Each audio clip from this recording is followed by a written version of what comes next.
आप सभी को गुड मॉर्निंग। आज की हमारी जो प्रश्नोत्तरी है वो वर्ण विचार से संबंधित होगी।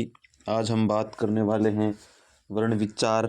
हमारा जो आज का पहला प्रश्न है वो है, किस क्रम में वर्तमुखी स्वर है वो नहीं है। कौन सा ऐसा क्रम है जिसमें वर्तमुखी स्वर है वो नहीं है। ऑप्शन नंबर 1 आ, ऑप्शन नंबर 2 उ, ऑप्शन नंबर 3 ओ, ऑप्शन नंबर 4 है ओ औ।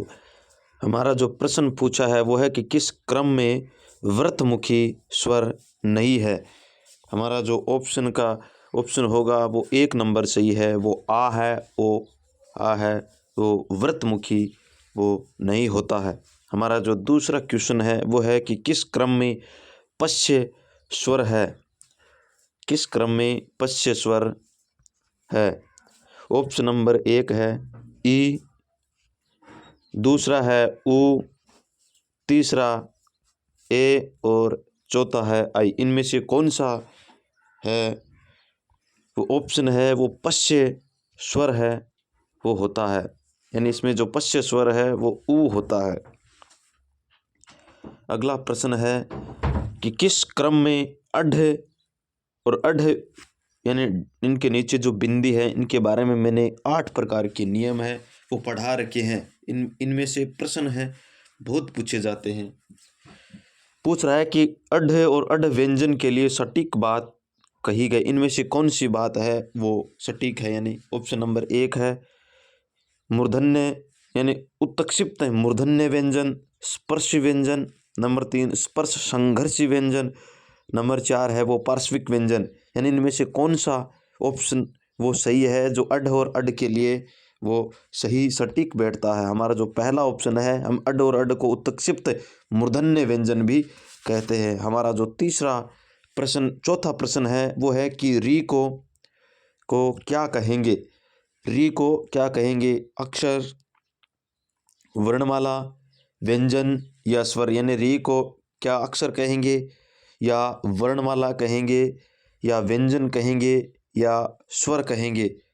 तो हम लोग री को किस में शामिल करते हैं। जो चौथा है उसका उत्तर होगा वो चौथा, यानी स्वरों में हम री को शामिल करते हैं। हमारा अगला प्रश्न, पांचवा प्रश्न वो है कि अनुनासिकता के आधार पर अनुनासिकता के गुण है वो क्या है। अनुनासिकता के गुण हमें क्या कहते हैं।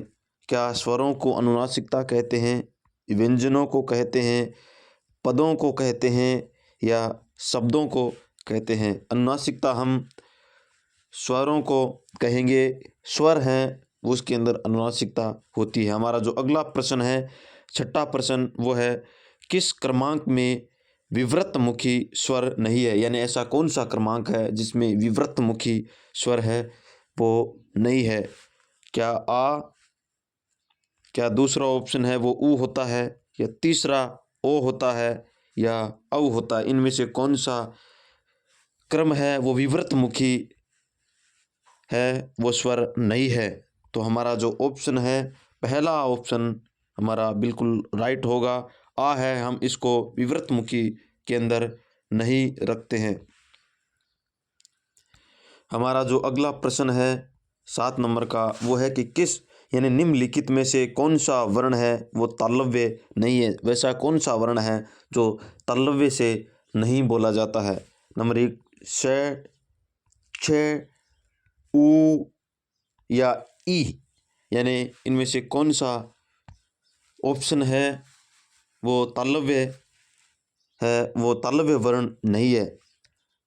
तो उ है, उ ये कंठ से बोले जाने वाला है। अगला प्रश्न है 8 नंबर का वो है काकल्य वर्ण कौन सा है। यानी काकल्य वर्ण है वो कौन सा है।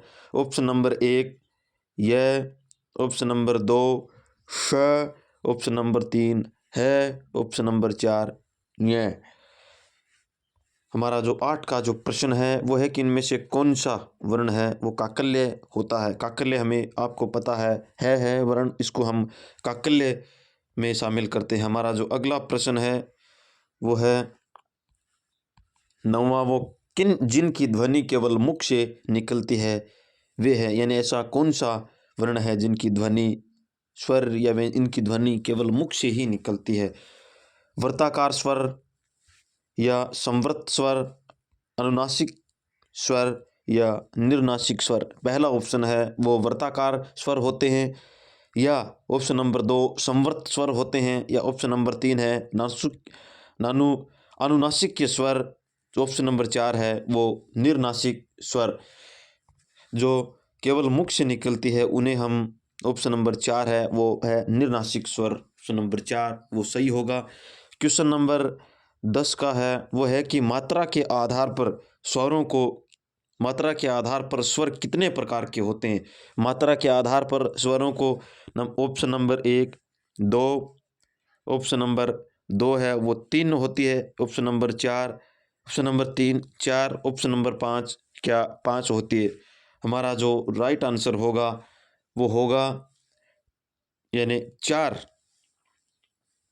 मात्रा के आधार पर, यानी मात्रा के आधार पर व्यंजनों को कितने प्रकार से विभाजित किया जाता है। मात्रा के आधार पर हम व्यंजनों को 2 प्रकार से वह विभाजित करते हैं। आज हमने वर्ण विचार से संबंधित दूसरी क्लास हुई है। पहला प्रश्न यह था कि किस क्रम में वर्तमुखी स्वर नहीं है, तो वो हो जाएगा ओ। किस क्रम में पश्य स्वर है, वो नहीं है। उ किस क्रम में अड्ढ और अण व्यंजन का बात कही गई है, उत्क्षिप्त मूर्धन्य व्यंजन। इस प्रकार हमने आज 10 प्रश्नों के बारे में चर्चा करी है।